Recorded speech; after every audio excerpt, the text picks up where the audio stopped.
you live?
Siwezi kaa hapo.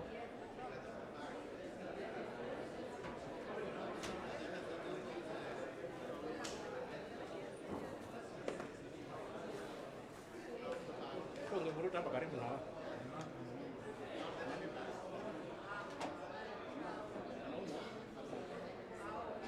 Funga tulipita hapo. Tulipita hapo.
haifiki. Hebu songa kidogo mbele. Haifiki. Unaona hapa ni inashikana ni pesa. Haifiki.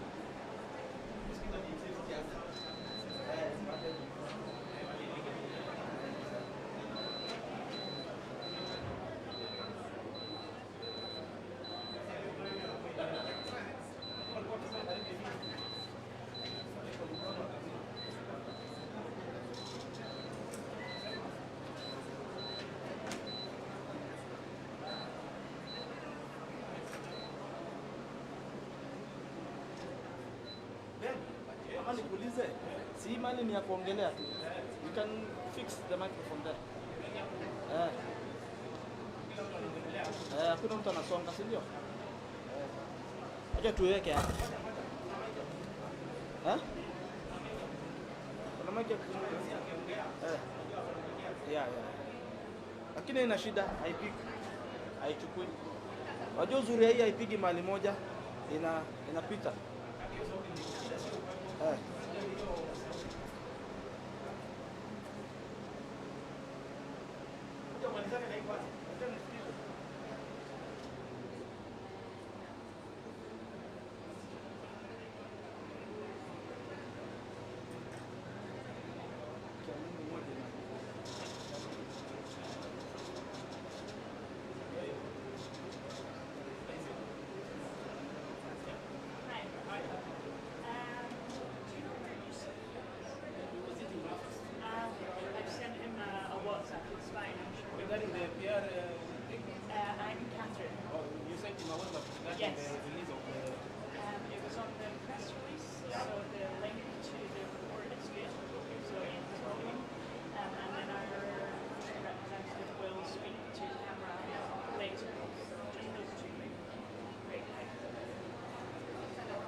Good morning, once again.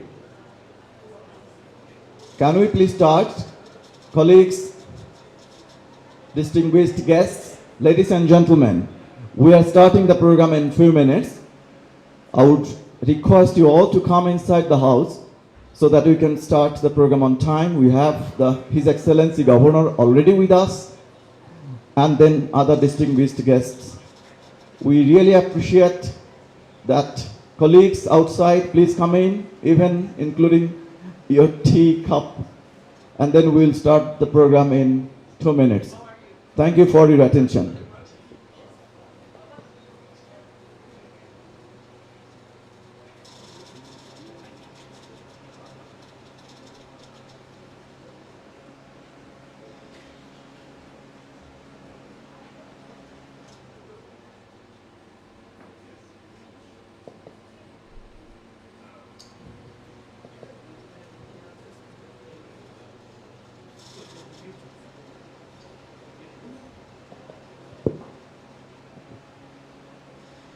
So now let me introduce the master of ceremony of this launch event, Mr. Mahmoud from the County Government of Garissa, the County Secretary.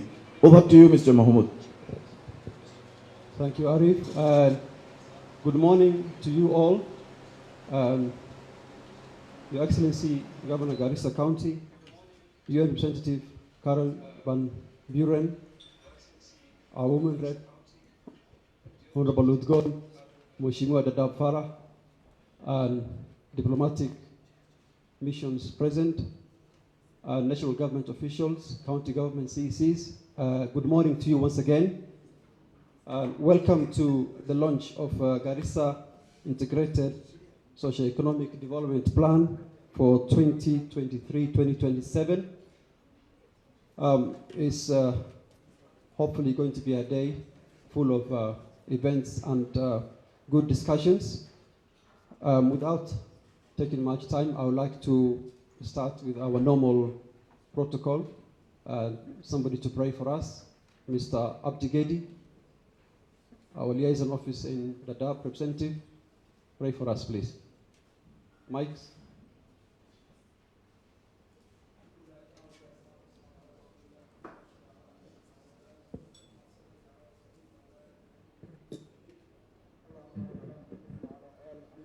باركت على إبراهيم وعلى آل إبراهيم إنك حميد مجيد. ربنا تقبل منا إنك أنت السميع العليم وتب علينا إنك أنت التواب الرحيم. ربنا آتنا في الدنيا حسنة وفي الآخرة حسنة وقنا عذاب النار. اللهم صل وسلم على سيدنا محمد. Thank you, our brother Abdigedi. Without spending much time, I would also like to take this opportunity now to welcome the UNHCR representative, Ms. Caroline, to give her opening remarks. Thank you.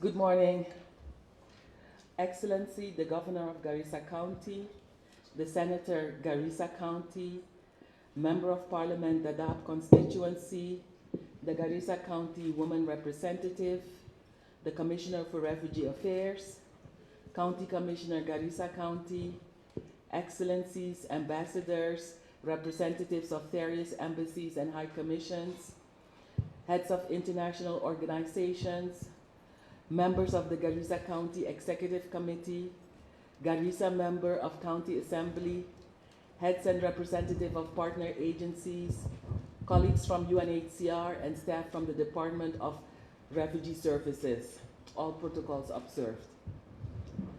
It's my honor to welcome you to this lounge. Thank you for honoring the invitation to attend this important gathering. It's an affirmation of our commitment to partnership and collaboration toward the socio-economic development of host and refugee communities.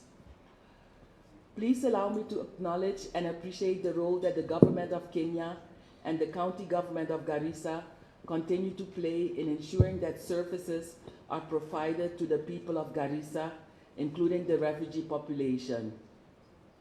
On behalf of UNHCR, allow me also to pass sincere gratitude to the people of Kenya and Garissa for their hospitality and generosity in hosting refugees and asylum seekers for over 3 decades and for continuing to welcome people who are forced to flee their homes. This lounge is taking place at an interesting moment when important changes in refugee management in Kenya have been implemented and considered. The Refugee Act of 2021, the shift in government policy from encampment to integrated settlements to the development of the Sharika Plan. Through the Sharika Plan, the government of Kenya has taken a bold and commendable step to adopt an inclusive management of refugee affairs in Kenya. Therefore, I submit that our gathering today is more than a lounge. It's an affirmation of the much-needed shift from humanitarian assistance to a development-oriented approach to the refugee response. It's a call for integrated and inclusive development planning as evident in the GISEDP journey since 2019. It's an appreciation of the partnership and collaborations we've had built so far and seek to enhance into the first phase of GISEDP between 2023 and 2027. Excellencies, ladies and gentlemen, please allow me to appreciate all the work that has been done to get us to where we are today. GISEDP 1 reflects the aspirations of the people of Garissa, the refugee communities in Dadaab, Fafi, and Legdera, and I therefore want to welcome you again to this lounge, and I look forward to the next 5 years of joint planning, fundraising, and implementation of these aspirations that will immensely contribute to both local, regional, and national economies. In conclusions, Excellencies, ladies and gentlemen, it's my expectation that at the end of today, we will have appreciated the aspirations of the people we serve, and that we will commit to support the development plan, GISEDP, and to better our collaboration and partnership to support the refugees and the communities hosting them. Thank you very much. Asante sana. It's now my honor to invite the Governor of Garissa County, His Excellency Natif Jama Adam, to make his opening remarks. Thank you very much.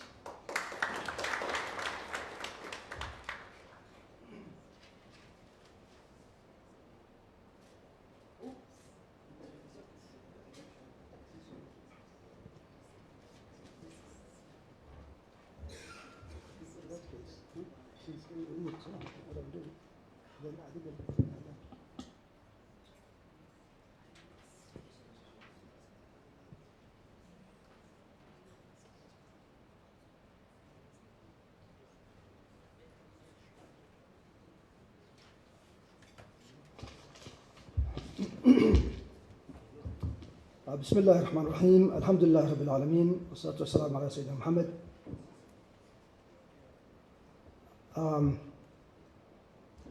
UNHR representative, Madam Caroline, my colleagues from the county, Mheshimiwa Farah, the Dadaab MP, and also our county woman rep, Madam Udgon, other colleagues from the different agencies around here, our friend who is representing Mr. Burugu, DRS director, ambassadors who may be around here,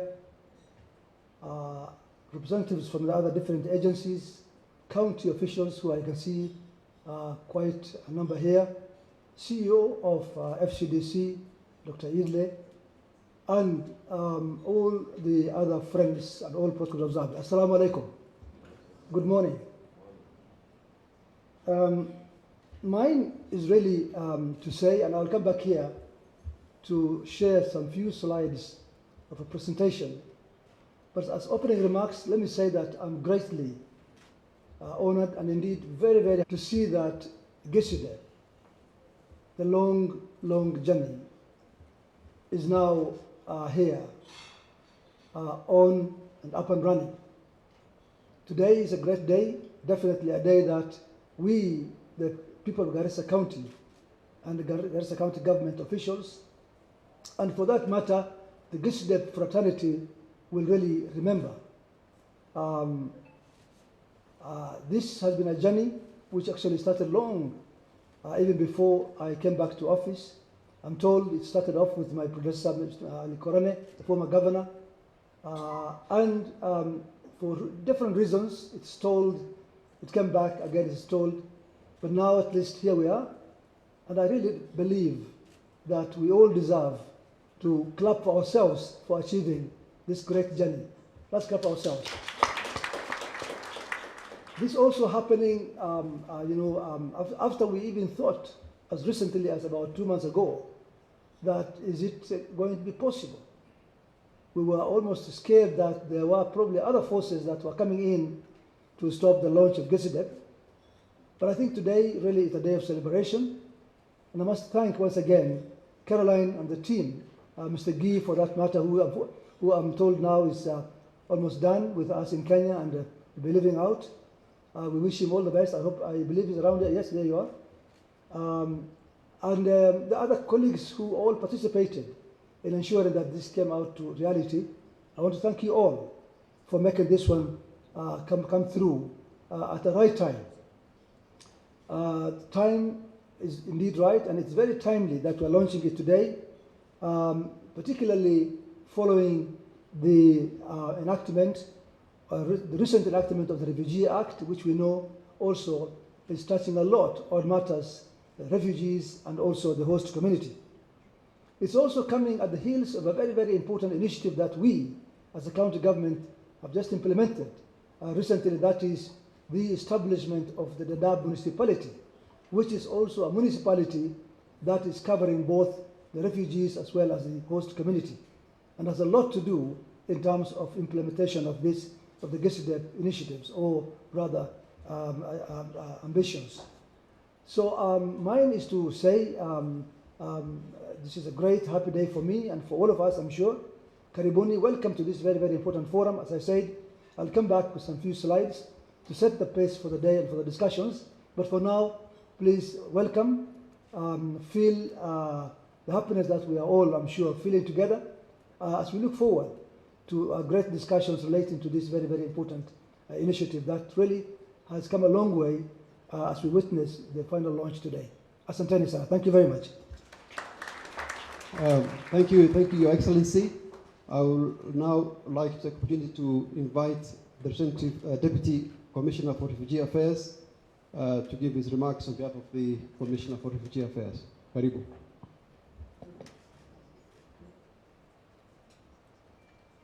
Asante sana.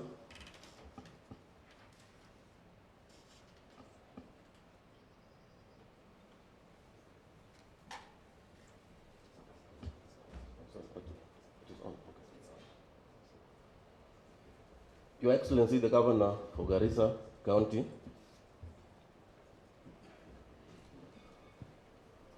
the Senator for Garissa County, UNHCR County Representative, Ms. Caroline Van Buren, UN Resident Coordinator, Dr. Stephen Jackson, Garissa County Women Rep, all Garissa County officials, representatives from our development partners, donor groups, UN agencies, Refugee NGO Council, all protocols observed. Ladies and gentlemen, good morning. I want to take this opportunity to thank the county government for Garissa for hosting refugees all this while. As we are all aware, Kenya as a country has been hosting refugees even before independence. And for some time, the management for refugees was under Ministry of Home Affairs. But around 1990 onwards, when our neighboring country, Somalia, broke down, and there were problems in Sudan, DRC Congo was not even doing any better, we started receiving refugees in large numbers. And so the government took another step as far as refugee management is concerned. And later on, we developed the Refugee Act 2006, which stipulated that refugees were supposed to be in the camps. And so as we sit here this morning, our operating policy is encampment, where refugees are supposed to be in the camps. And that's why we have Kakuma refugee camp and Dadaab refugee camps. Currently, we are hosting slightly over 600,000 refugees. And the drivers for displacement are basically political instability and the new entrant, the climate change. We have seen people crossing borders due to climate change. This launch has come at a very, very opportune time. It has come when the government is now changing its refugee management policy from encampment to inclusion and integration. And the popular talk these days is the Shirika Plan. In 2019, Kenya made some pledges to the GRF, and refugee inclusion was one of them. And so the Shirika Plan we are talking about is a fulfillment of the pledges, of one of the pledges the government made. And I'm happy to state that the Shirika Plan will be built on GISEDP and GISEDP. It will not be a standalone. And so these two will be the building blocks. We have seen a number of good practices as far as our pledges are concerned.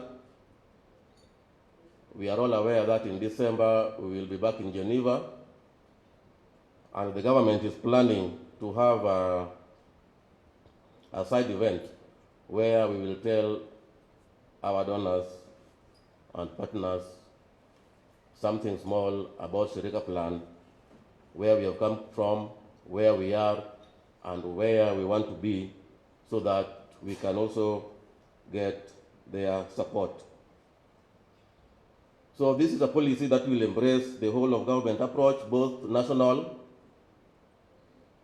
and county governments, to ensure that refugees are given the best. I normally say, whenever I get opportunity, that we are the producers and consumers of refugees. What do I mean?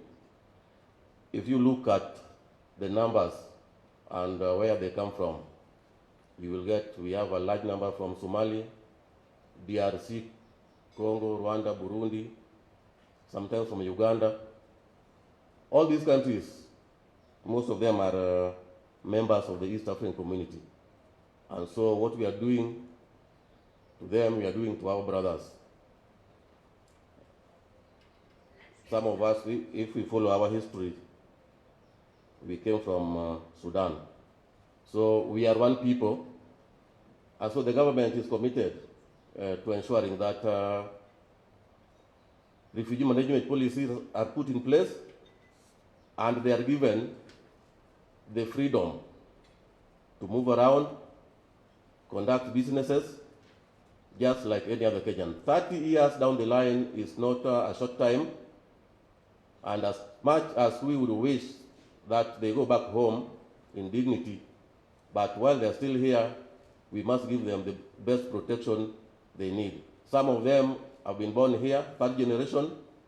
They have gone to school through our systems. They are married here in Kenya, and probably if they go back home there will be more of refugees back there than even here in Kenya. And so we must look for ways and means of including them into our systems and giving them opportunities to decide. Those who might stay here forever, those who want to go home. And so with those many remarks, I once again want to thank the county government for Garissa for this big and bold step, and for making Dadaab and municipality. This will go a long way in ensuring that refugees are given the best by both national and county governments. Thank you very much. Thank you, Mr. Jackson, Deputy Commissioner for Department of Refugee Services, DRS. I would now like to welcome the MP for Dadaab, hosting the largest refugee complex in Kenya. Karibu Mheshimiwa Farah.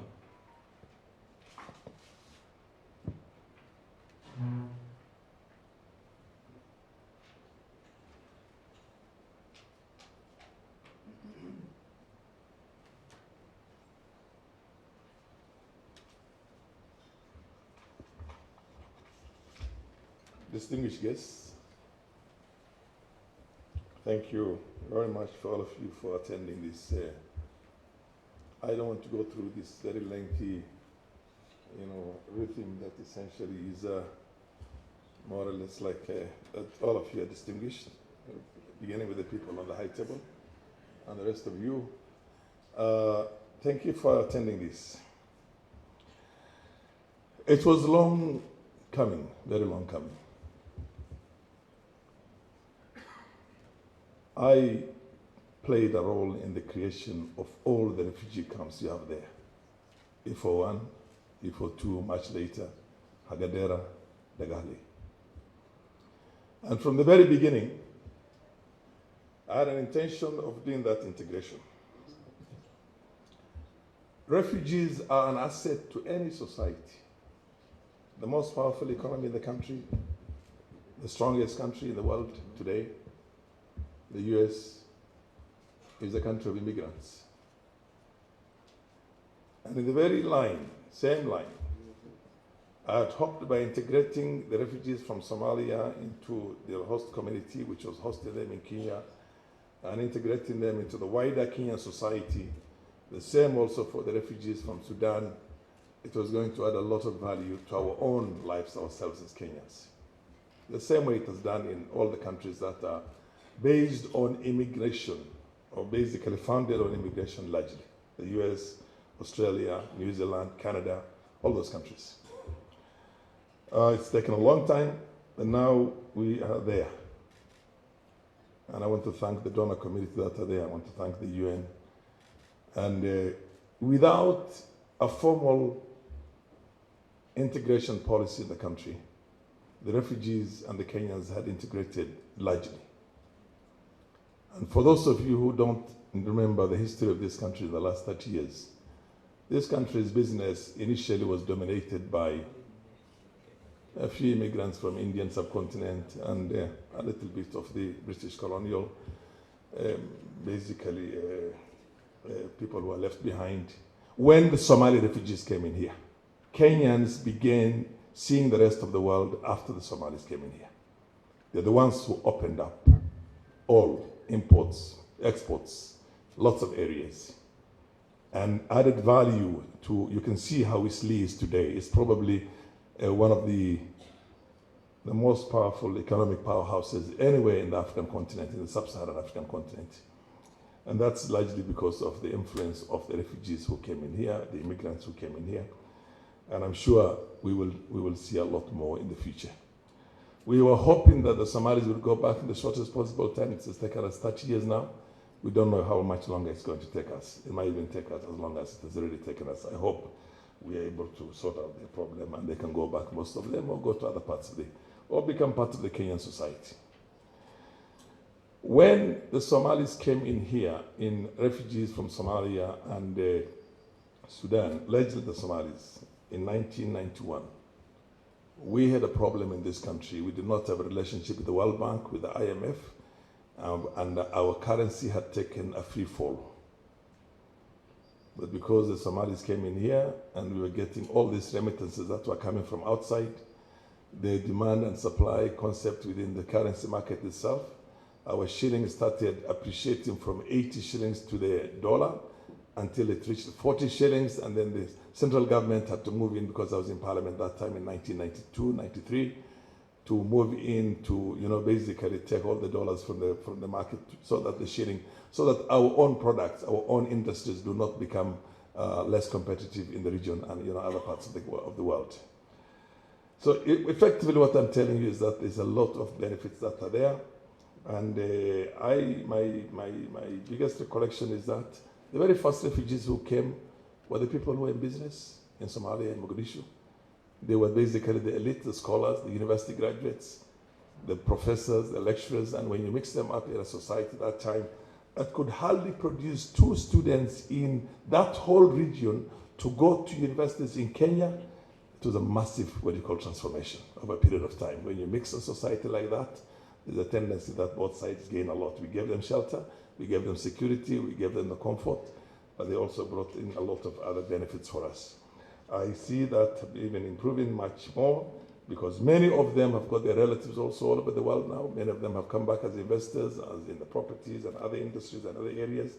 So I do see a situation in which if you allow them now also to be integrated fully into the country through a lot of development, socioeconomic development, as well as we create the regulations. We already have the Act, the Refugee Act, but also create the regulations in Parliament. I'm going to work on that as much as we can. And hopefully, today we send from our region not less than 100,000 students in the public universities in this country. Professor Idle is an attestation of that because he's a former council chairman for University of Nairobi. You remember those early days, how tough it was and how much we have improved now. Anyway, overall, good plan. My only footnote is that long is gone when you would sit in New York or sit in any other, first world city, or sit in Nairobi to decide for what's best for people down on the ground there. So when we're doing this integration right now, particularly societal integrations, let us do a lot of sitting with the people in the grassroots. Let that come in from the bottom up. I mean, I did not vote for the president of this country who came with the bottom up, concept last time, but I do feel a lot of sense right now in areas like ours. So I think that bottom up thing, that inclusion, integration, involvement of those very, very people right at the bottom there makes a lot of difference. You get a lot more ideas that are sustainable, that are durable, that essentially are going to make changes in the lives of those people, as opposed to determining in this place, making up our own minds, using our own scholarly whatever and everything else and models of development and saying, okay, this is good for you and this is how we're going to implement it. It doesn't work like that. It doesn't work like that. There has to be an ownership always. And ownership comes from involvement, and ownership comes from being the people, the producers. That's why in this constitution, which we promulgated or that we worked on when I was the deputy speaker of the country at that time and was one of the very critical cogs in that constitution itself, we have what we call public participation. Even in Parliament, if we do make enact a law without the public participation, it's going to be declared, it's be voided by the Supreme Court or the High Court itself and say it's unconstitutional. We have to go back to the people. So my point is that it's a good thing. Let's work on this together, and we're inviting all of you to assist us in the manner we can. We will do our bit ourselves in our own respective jurisdictions and mandates. The governor, my lady colleague there, who is the women rep for the whole county, and those of us. Senator is not here. Senator should have been here, but he's also part of the team, and the many other members of parliament in our National Assembly. And we will also cooperate as much as we can with the donor community, which also I must congratulate them for not tiring up, because there's something called donor fatigue that normally happens when you can't get results. But let's hope we're going to have serious results in this and for the future, and I welcome you all. Thank you very much. Thank you, Mheshimiwa Farah. For the clearance of any doubt, I would like to assure you, Mheshimiwa, that this document that we're launching today is a bottom-up document, because it's largely driven from Garissa County CIDP, which is a county development plan. That's the plan that was passed by the Assembly. That document fed into this. So it's not something made in the boardrooms in Nairobi. It was made in Garissa and the DAP, for that matter. Thank you very much. Now I would like to welcome Honorable Udgon, the county women representative, to make her remarks too. Thank you. Welcome.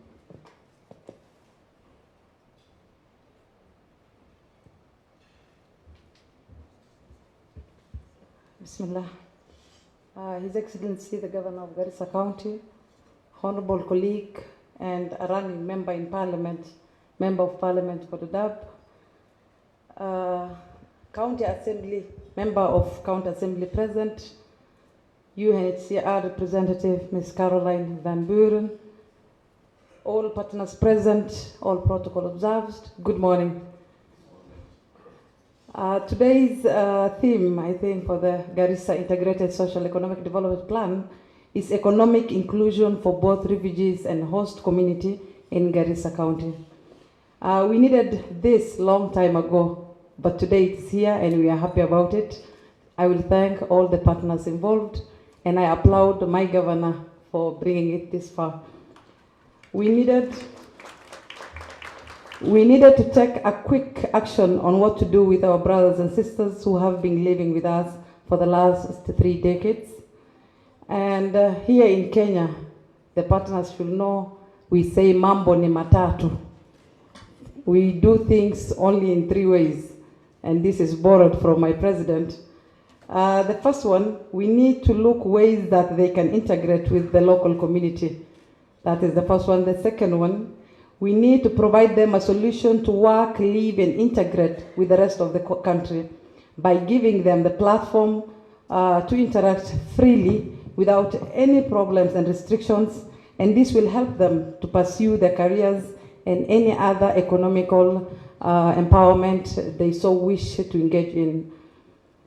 The third one, if we cannot do these two, the only option we are left with is to take them back home peacefully and live their lives in dignity. If we cannot allow them live here and interact with people, then we should take them back.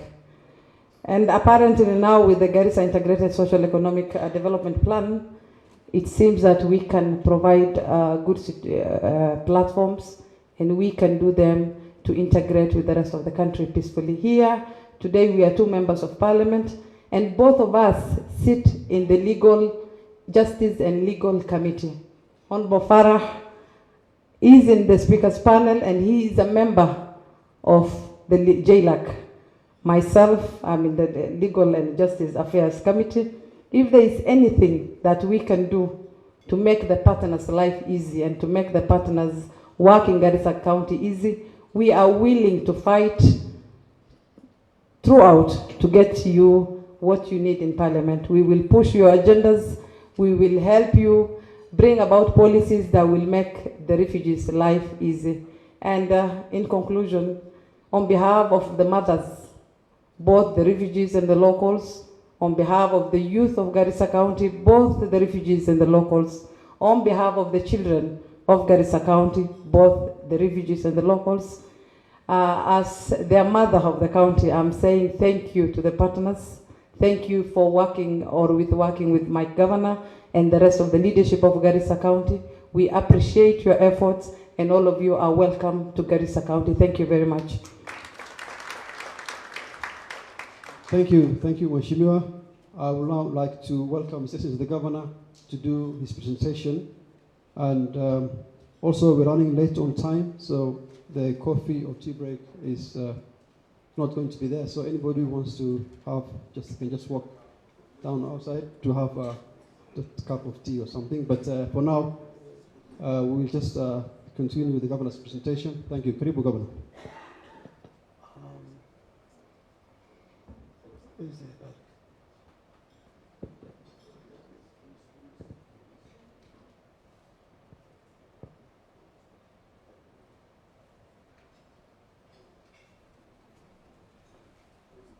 Okay.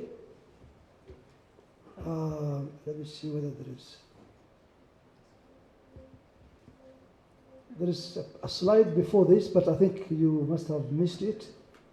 It's all right. Bismillah ar-Rahman ar-Rahim. I can start from here. And let me say, before I go into my first slide, that this is truly, as I said earlier, a happy day. A happy day because of, first of all, accomplishing or achieving or realizing this long journey. A journey that, of course, is meant to be a journey of value. And it is of value, definitely, because we are talking about an integrated socio-economic development plan. Integrated, of course, i.e., integrated for value between or for the host community as well as the host community, the refugee community rather. So what value are we expecting to derive? Of course, we will be hearing, we'll be having the full presentation from both the county and UNCHR, which is our other partner in fulfilling this mission. They will present to us the full details of GISEDP and the themes that are covered in there. But for me, my few slides here is meant to set the pace, or rather to set the discussions on really what value or why do we need as a host community to derive value from GISEDP. And we're saying that as a host community, we have indeed sacrificed for many for our brothers and sisters. And that is, finally GISEDP is on. A happy day indeed. After I've said that,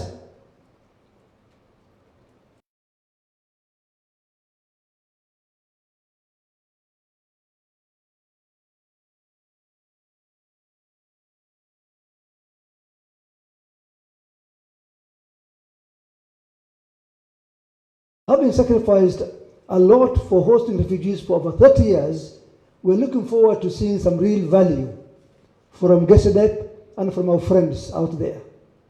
How did we sacrifice? What did we in a slide?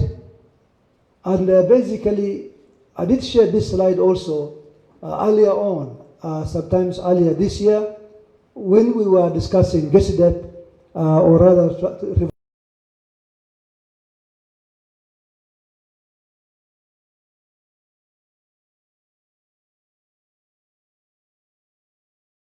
30 years, and obviously a lot of insecurity issues were always said to be coming to us from the refugee camps. Is it true? Is it not true? Well, that is again for our security personnel, the national government, to affirm that or to deny that. But one aspect, at least in 2015, when I was the governor there, the first governor, and we had that very, very unfortunate incident of the attack on Garissa University, and the serious fingers were pointed to some of the refugee camps for probably, having harbored some of those culprits. Now, that is now history. But if that was true, then indeed we have sacrificed a lot in terms of security, because that one incident, and we know what it cost to us in Garissa, in terms of the many lives that were lost on that one day. So matters in security have always been labeled, or rather thrown to the camps, and if that is true, then we indeed have sacrificed. Number two, we have sacrificed the denial of ID cards to our youth for different reasons. We all know that for many, many years, the national government took a position like saying that sometimes they are unable to identify, or rather to, distinguish between the genuine indigenous young men of the county and those who are probably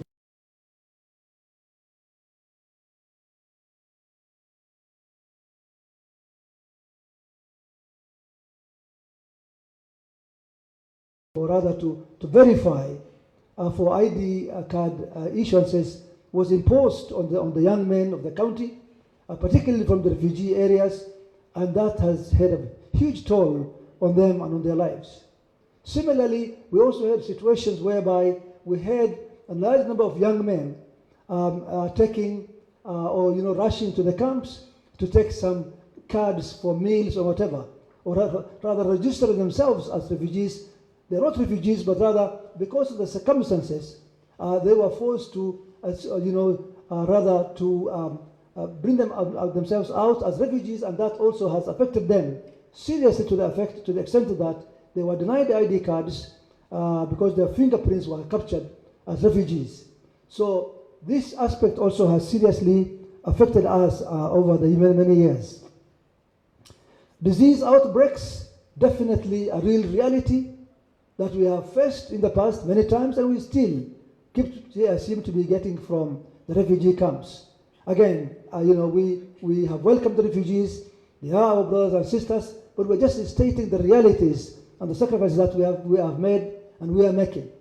As late as about 2 months ago, we as a county were fighting with outbreaks such as cholera and even polio, for that matter, which was said to have emanated from the camps. So again, another major sacrifice as far as we are concerned. Over-exploitation of the Merti aquifer, a serious also concern.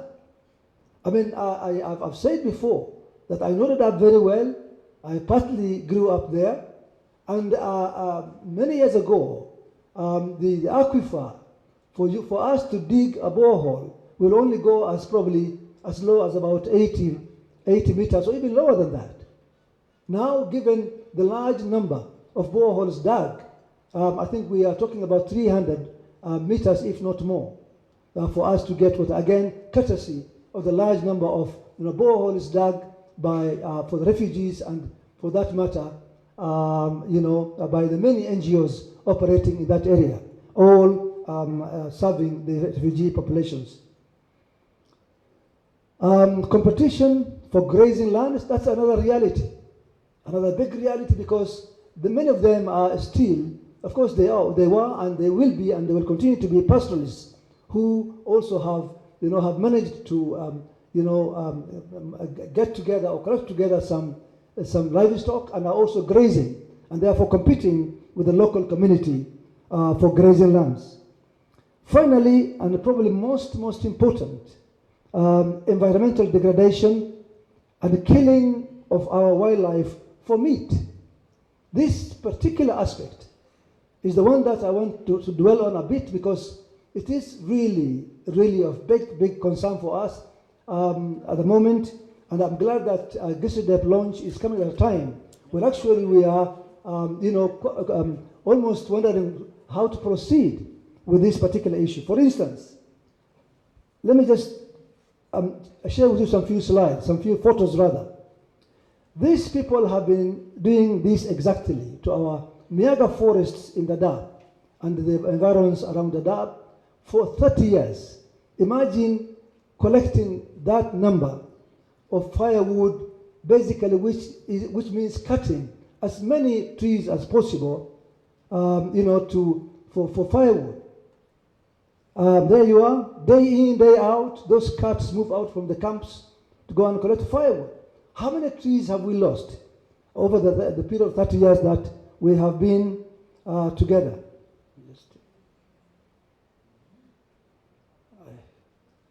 Are we okay there? What did you guys touch over there?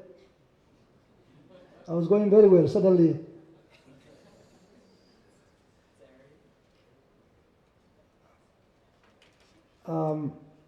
anyway, I was saying, as we wait for the slides to come back,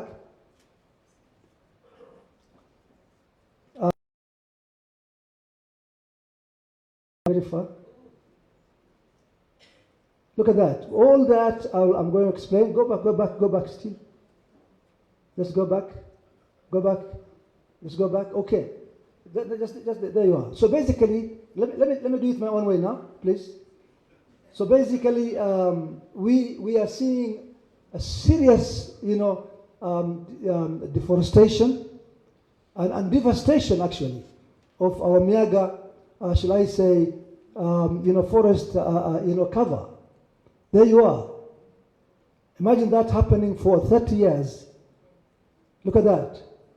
They can go and cut as many trees as possible, and until this is now most parts of the outskirts of the Dadaab. This is what you will see now. Please, if you feel like visiting and seeing this, please go ahead and visit the Dadaab and see what's happening to the ground there. This is exactly now the situation around the Dadaab. Basically a desert. Now, having done this to the Dadaab, our brothers and sisters have now the audacity to move on further north to a place called Kulan, which is also part of the Dadaab sub-county, but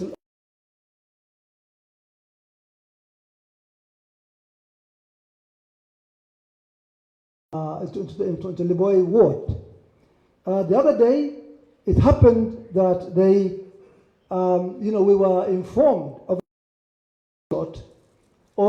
because apparently Kulan still has a lot of greenery around it. The forests are somehow still good.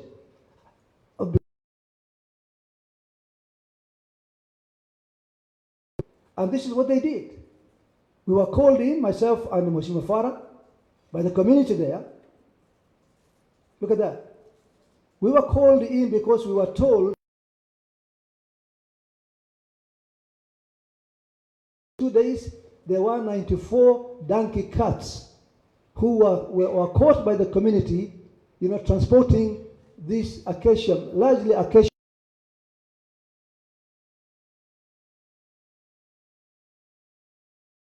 purposes. We're told even some were being taken across the border into Somalia for charcoal or for something else. That, of course, really was the culmination of a serious forest devastation for us. And we had to rush there, myself and Mheshimiwa Farah, because we were also told similarly, within those 2 days, they also slaughtered a large number of giraffes and other wildlife in the area. And there you are. Luckily, the community there were really concerned this time. I think they could not bear it anymore, and they now even caught a culprit. One of the culprits here, as you can see, you can see even he has the giraffe, what do you call it? Skin in his hands, and the meat behind him there. Terrible situation. The community could not tolerate that, and they had to catch him, and we are told now he's in police custody, rightfully. Now these are refugees. They were not supposed to do that. And we also, as institutions rightly taking care of this discussion, we witnessed the 94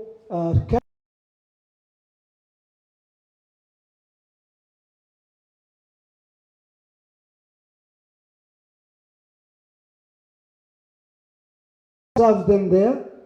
There we are, talking to the community. It was about 2 days ago. What we did, actually, I purposely decided serious sacrifice that we have gone through as the host community of the dam. Of course, this is we've launched the park. We're going now to put some funding for fencing of the same, where also we will have the exhibit of those cats there, so that we can tell to the world that story. And also that is the Kulan Environment Park we have created, and the other one was, of course, should I say, a committee that we created to keep on protecting whatever they can protect from the hands of those culprits. So this is the park. We've identified this portion of the land. It already has a large number of good, indigenous vegetation, and we will keep increasing as many plants as possible in there, so we can actually create some kind of a green belt in that part of Garissa County. So that is the end of my story, or rather my slides rather, to share with you that indeed we have sacrificed.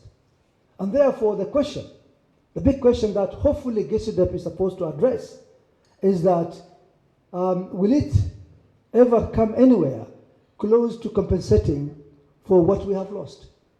Of course, our hope, our wish is that indeed when eventually GISEDP is put into full practice, it will hopefully compensate or bring about some kind of compensation, in different ways, not necessarily monetary terms, but rather to bring back some kind of the of the many losses that the host community has suffered over the years.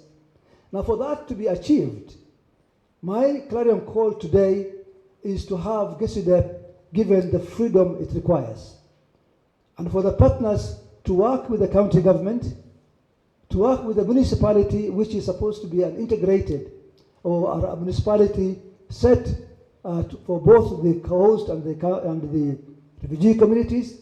We want the national government to give us the support we require. I'm glad that we have here our friend from, shall I say, DRS. We, of course, expected to have also Mr. Burugi here. We are, of course, fully aware and conscious of the Sharika plan. But my hope, my sincere hope and call today is for the Sharika plan not to rather overcome the good wishes, the good ambitions, the good objectives of GISEDP, so that eventually it doesn't look like Sharika plan competes in a way or another with GISEDP. We want to be given the support what we require for this. It's long overdue. You can clearly see the sacrifice that the people of Dadaab and the host community have gone through over the years. And if any plans are brought again to hinder the support or rather the benefits expected from GISEDP, then surely it will be a very, very unfortunate, very unfair. That's my message, so that eventually we know that GISEDP will work correctly with a clear set objectives within certain timelines to achieve certain, value propositions, set value propositions for the people of Dadaab and the host community who have over the years suffered. That's my message. Asanteni sana once again. I take this opportunity once again to welcome you people today for hopefully important discussions as we now explore or look more into the objectives of GISEDP. I think the next presentation will be by the teams from UNCHR and the county government as to the nitty-gritties of GISEDP. Asanteni sana. Thank you very much. Thank you, Your Excellency, for that elaborate explanation and presentation on environmental degradation that's happening in the Dadaab area. I had the pleasure to be with the governor and the MP last weekend to visit the sites in Kulan, and what we saw there is heartbreaking. Trees were felled, as you saw in the images. Those are young trees, and the acacia tree apparently takes 40 to 50 years to mature. And those are I'm told, each branch or stick cost 550 shillings in the refugee camps. They used to build houses, shelter, or even shops. So it's a very expensive commodity in both ways, because in the environment to plant that tree again is another 30, 40 years. So now I would like to take this opportunity to welcome Arif Rahman and the team to give an overview of GISEDP 1. Arif, welcome.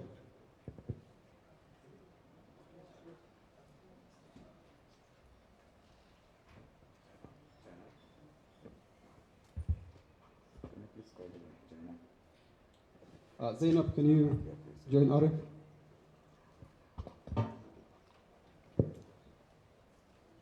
His Excellency, Mr. Governor of Garissa,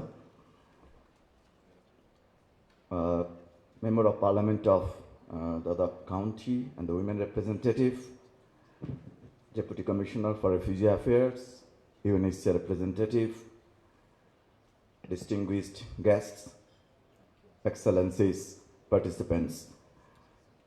A very good morning. On behalf of UNHCR and County Government of Garissa, myself, Arifur Rahman, Senior Development Officer, UNHCR, and the lead on GISEDP, joined by Ms.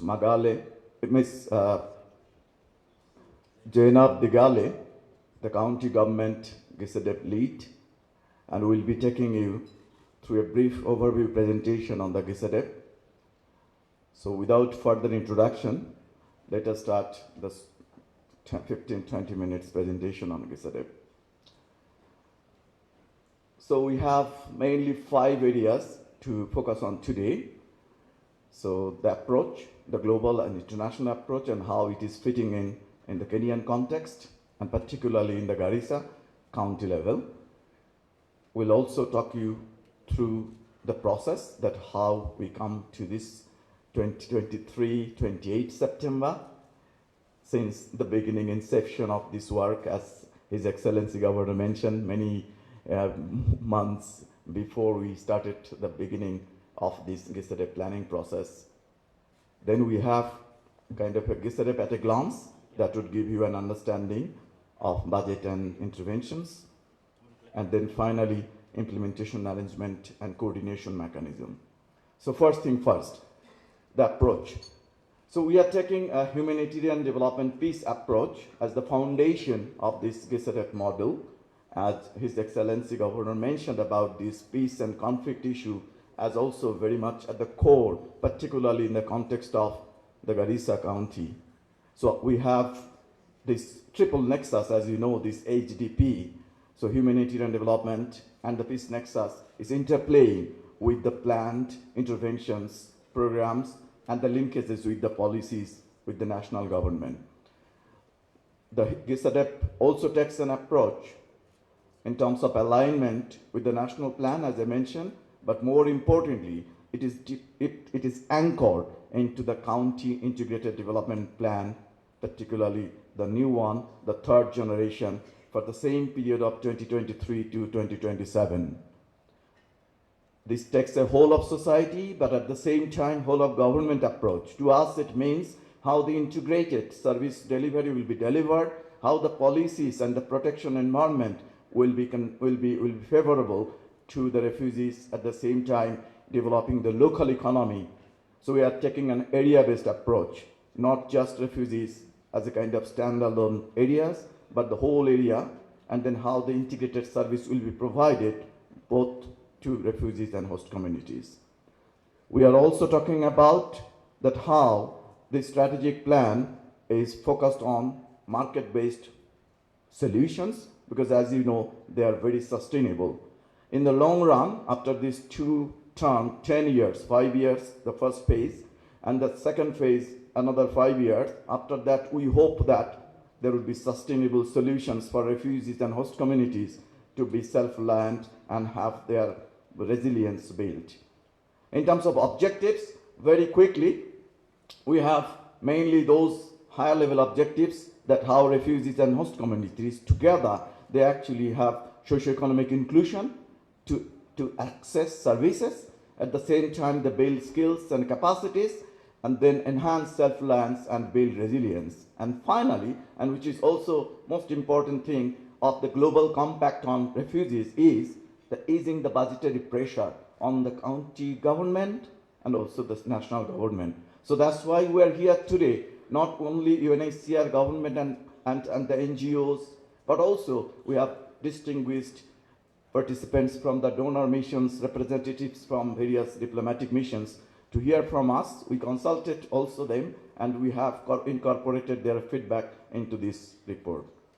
So I mentioned already that this is a humanitarian development approach, that how we moving from short-term to longer-term interventions, how we're moving from humanitarian action to more developmental action, how it is important to use the developmental system rather than only humanitarian system. Sometimes you know that in humanitarian system and financing, we generally react after an incident and emergencies happen.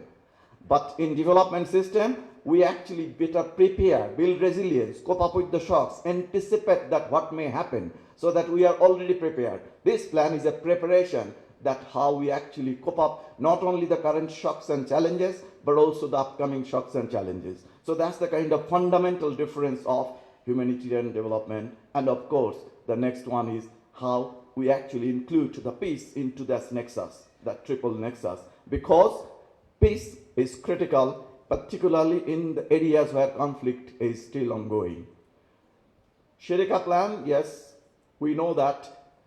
I would not say there is any contradiction. I would say that my common kind of terminology here, Sherika plan is a national level umbrella giving a policy, protection, environment, and framework to operate in various ways. Still, we achieve the same goal. We still achieve the self-reliance. We still achieve the socioeconomic integration. But we are possibly flying in two different altitudes. So there is no possibility of, during this kind of high technology, to have a clash. We are still working together and will achieve the similar goals. And you see the picture of high-level forum where we see the honorable governors, our high commissioners, representatives, and also the representatives from both government and UNHCR. And we are committed that together we can achieve the goal. And GISEDP, both Kakuma, Kalobei, and the Garissa one, actually having a supplementary and complementary role to achieve that wider goal in Kenya. So I see that that possibly is always an issue. Sherika plan is also contributing to the refugees living in urban areas in Kenya, in particularly in Nairobi. So that's why they have also focuses. But for example, some of the issues like policies, ID issues, refugee protection, the management of refugees, the refugee laws, that all comes with actually the central government responsibility. So we'll have to work with side by side how we actually achieve the goal.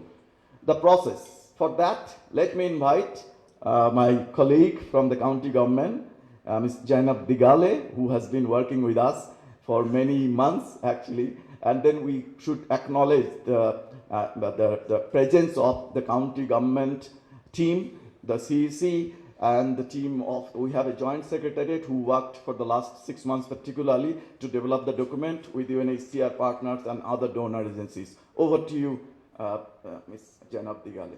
Thank you. Okay, I'll go in. His Excellency Governor Nadif, Ms. Caroline, UNHCR country representative, our MPs, women rep and the MP for the DAB, my brother from the DRS representing the PS, and county officials, our partners, all protocol observed.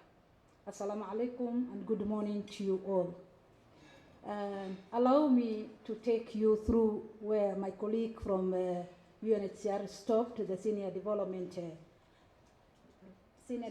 Officer. We were with him in this journey of GISEDP. And before I take you through the process, I would like to say, here we are today, it is the fruit of UNHCR, leadership of His Excellency Governor Nadif, and partners. We were going through, this was a process started way back 2019, and we had a secretariat in place, representative from county government and UNHCR. All along we are doing this process with consultation with the county secretary, and we are where we are today. So thank you all of you who participated in this process and made us today proud. His Excellency, if you look at the process, we have technical assessment, technical working group meeting. This is where we started the zero draft, engagement of refugees, engagement of host community, engagement of partners, county government, because this process is a government-led initiative. UNHCR 21, following the closure of refugee camps, directive by the national government, the process was reactivated following the Progressive Refugee Act of 2021, under the leadership of His Excellency Governor Nadif. When he came into office, we met with UNHCR, led by Ms. Caroline. We had a meeting in Mombasa where we all decided to reactivate this process and go to the journey together. From there, we had several meetings, engagement of CECs, because this process, CEC Finance is the lead when it comes to the CECs. But each and every CEC is in charge of the thematic lead. There are 8 thematic leads, group components, and each component has a CEC. But the overall one is the CEC Finance taking the lead. There we had engagement of multi-stakeholders to finalize the process, because we had a zero draft. When the governor came into office, we had a zero draft. So we reactivated the process, take that zero draft, work together, and ensure that the process was aligned to the CIDP 3 at that time. Because when we were starting, it was with the CIDP 2 when we start this process. And I want to confirm to everyone in this forum that it is the first time ever that the refugees were even involved in the CIDP. That clearly translates that county government of Garissa is truly committed on issues of integrated, because we involve refugees to participate. So our CIDP 3 is integration. And then we had a discussion on working on a 0.1 draft where we had engagement of national level stakeholders, and DRS were with us, and other key national holders that were following the thematic lead groups. Then we had internal validation. When we had first the national forum, we collected all the inputs and the comments from our partners and to incorporate into the document. This was done by the Secretariat, both County Government Secretariat and the UNHCR Secretariat. Then from there, we shared with our partners the document to see if their comments are incorporated into the document. That said, here we are today to launch the document, which is on 28th September. So we are all happy on that issue. Then allow me also to take you the GISEDP at glance. GISEDP objectives. There are 4 objectives of GISEDP, but in a nutshell, GISEDP objective talks about integrated service to both refugees and host community. It is a solution, it's a market solution, improve in health and improve on livelihood. Then in that glance, if you look at it, there is a budget issue. We had 350 million US aid. This is a 5-year plan. When we are talking about 350, this is across the 8 component, the thematic areas, and it is for the 5-year plan. Although we are back, we were to start this on June 2023, but because we didn't finish the document, that is why we have not yet kicked. But it will take us to 2028. Then if you look at there is a 52% and 48%. This is the population of the refugees and the host community. 52 stands at now for the host community and 48. But every other day there is refugees coming. So it will reach a time where the refugees and the host are 50-50. Again, as the GISEDP at glance, if you look, there is an approach. This will be done in phase approach. Phase 1, where we said starting the process from 2019, that was the preparation phase. Nothing much has been done that time. Then we have phase 1, which is 2023 to 2027 5 years plan aligned to CIDP 3. Then in phase 2, after we implement this one, it is phase 2, it will be aligned to CIDP 4 as well as Vision 2030. So at glance, it is that one. Here we are, budget estimate. Of course, I talked about the budget. When I'm talking about the budget, there is also contributions of county government. And there is a contribution from national government, our development partners. Each thematic areas, there is a breakdown. I will not take you there. Every CC in charge of that thematic area has a budget. And this budget will be from 2023 to 2027. It includes priority areas. And we consulted our residents in Dadaab, in Fafi. We know what is their priority area based on the CIDP, because we made public participation to our CIDP. So anything which is priority to our people has been captured by sector, and the budget is scattered across. So that said, take me to the next one. This one is how CIDP and GISEDP components, the 8 components, is linked to the Sustainable Development Goals. So every thematic area is linked to the Sustainable Development Goals. Here we are. This was a time when we were in Mombasa. The first time His Excellency Governor reactivated the process with Ms. Caroline. That is where they are together. We are talking about the implementation of GISEDP process. GISEDP, as we said, is a collaboration of various stakeholders actively and investing in refugee host areas of Garissa.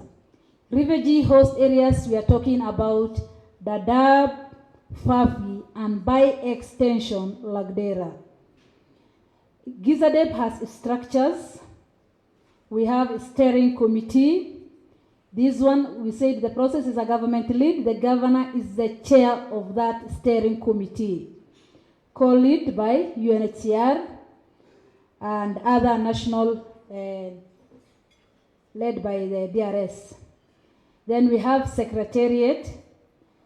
The secretariat, their role is to facilitate effective communication and coordination among all stakeholders.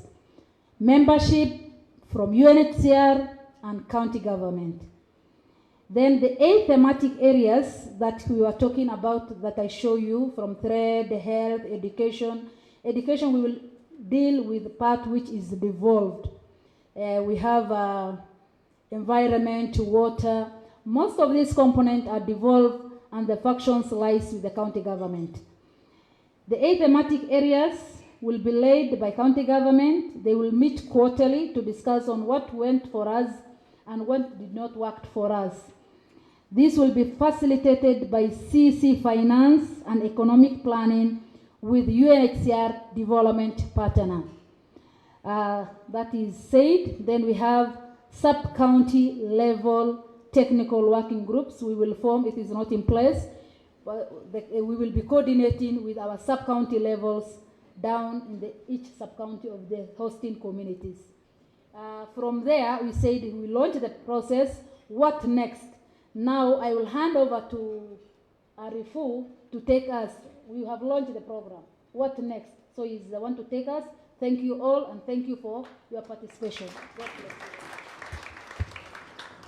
Thank you, Janab Digale. This is the last slide. I would not take your time. So what next?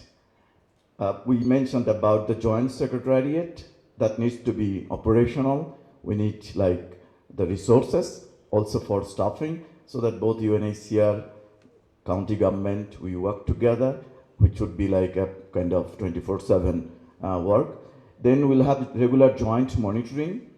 And in terms of real-time monitoring, we need also the periodic reporting plus the sharing of flow of information. Coordination meetings, she mentioned already, that need to be kind of operated now from now on. The tripartite MOU is the critical, regardless of our partnership with the partners in terms of implementing partnership or the operational partnership.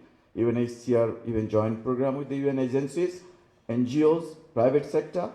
So the proposal is that UNHCR county government together with the partner facilitate memorandum of understanding at a broad level, that how we share information, what would be the key strategic alignment, not only sharing information in terms of the results of the technical areas, but at the same time, to some extent, financial level information, so that we reduce overlapping in terms of how much money is spending on which project, so that we know that what we need to do for other areas. If we have one partner is doing wash in this area, maybe we can save some money from that area to prioritize another area. So duplication of efforts would be minimized in that way.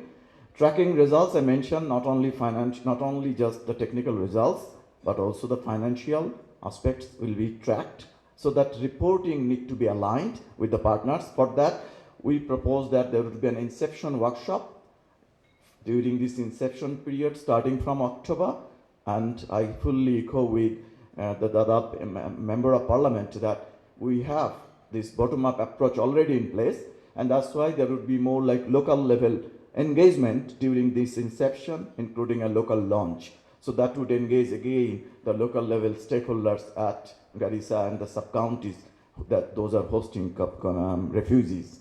And finally, in collaboration with our national team, that how we involve the donors and refugee donor groups and other development partners, including private sector, before in the run-up to even the Global Refugee Forum in December, that what would be the best way to engage with them and how this plan can be implemented and what are the pledges may come. So we'll work on these later.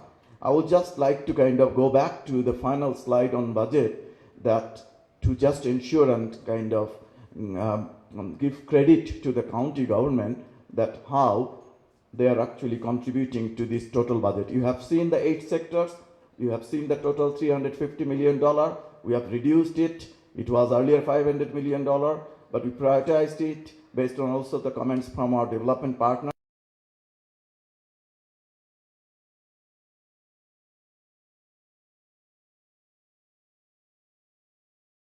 This area, as His Excellency Governor mentioned, is long underdeveloped from economical perspective. So it needs a lot of infrastructural support. And as you know, infrastructure costs money. The road between Dadaab to Garissa itself require about $90 million, if you see out of $350 million. And how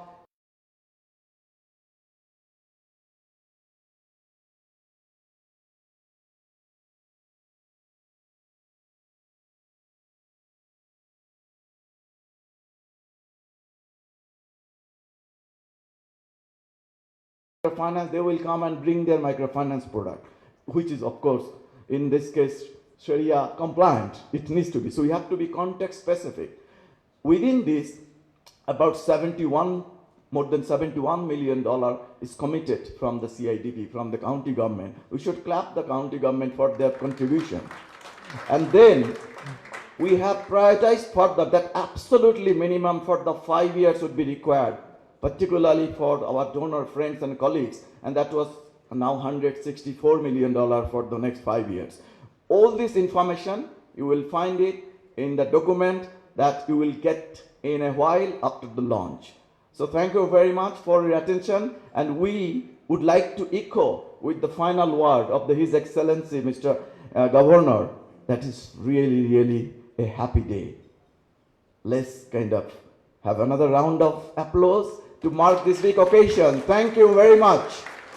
Over to you, Mr. Sriman.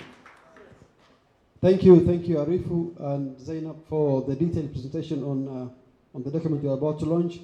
Before we go to the next stage of the program, where we're going to launch the document, I would like to appreciate and recognize a few people. One is Mr. Gee, who is the outgoing head of the DAP UNCHR sub-office. And I would like to thank him and partnership with the county government of Garissa in the production of this document. I know Mr. Gee, we've met last weekend in the DAP, and I said a lot of good words about you. I don't want to repeat here, but you have been a good partner with Garissa County, and we don't take your support in the last 1 year for granted. So thank you, and we wish you all the best. On the same note, I would also like to introduce William, who is the incoming UNHCR head of sub-office. And I would like to assure him that the county government of Garissa will work with you closely. And we've already got a date with the governor. And welcome to Dadaab and Garissa County. Karibu sana. Thank you. And lastly, but not least, Arifur Rahman is here. He's worked closely in this document production for GISEDP, and he's moving to Uganda. We wish him all the best, and we'd like to thank him for working closely with the county government. Thank you. Okay, thank you.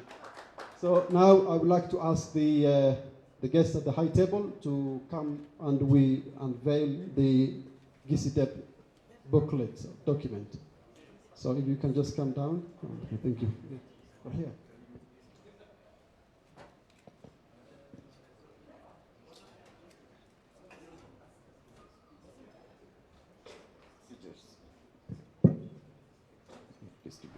Where is the Caesar?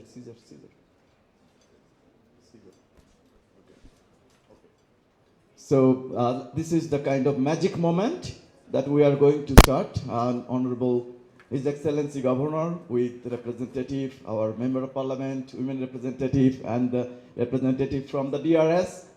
With all of us, let's kind of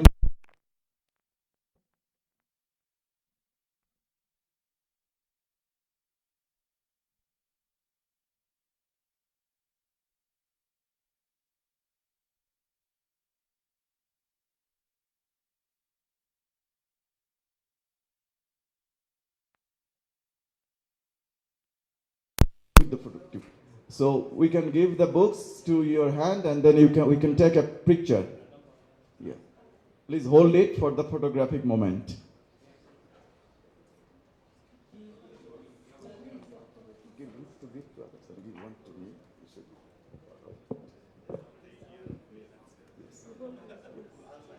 Come here so that the photograph can cover.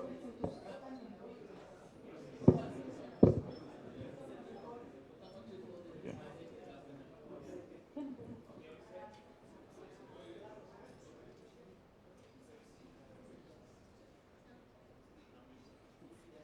GISEDP.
That works with this report of county government and us.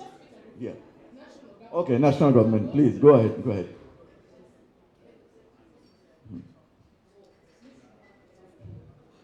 Yeah, you can be.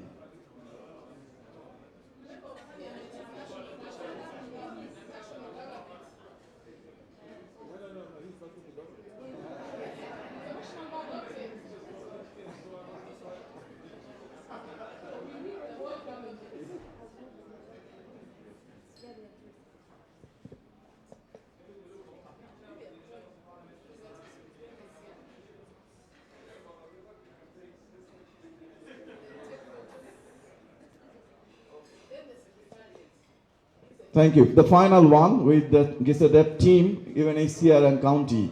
Yes. Yeah, we can sit here. Come, GISEDP team, please. GISEDP team that worked.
So we are taking a few minutes break, health break, and after that we will be listening.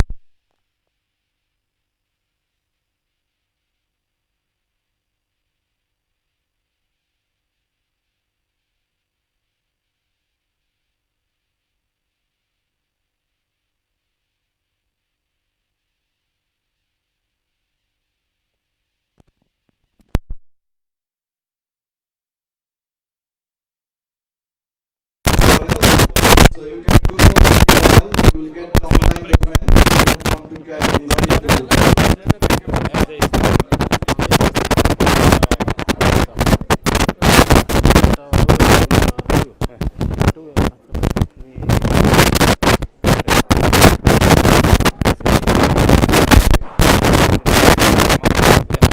after break.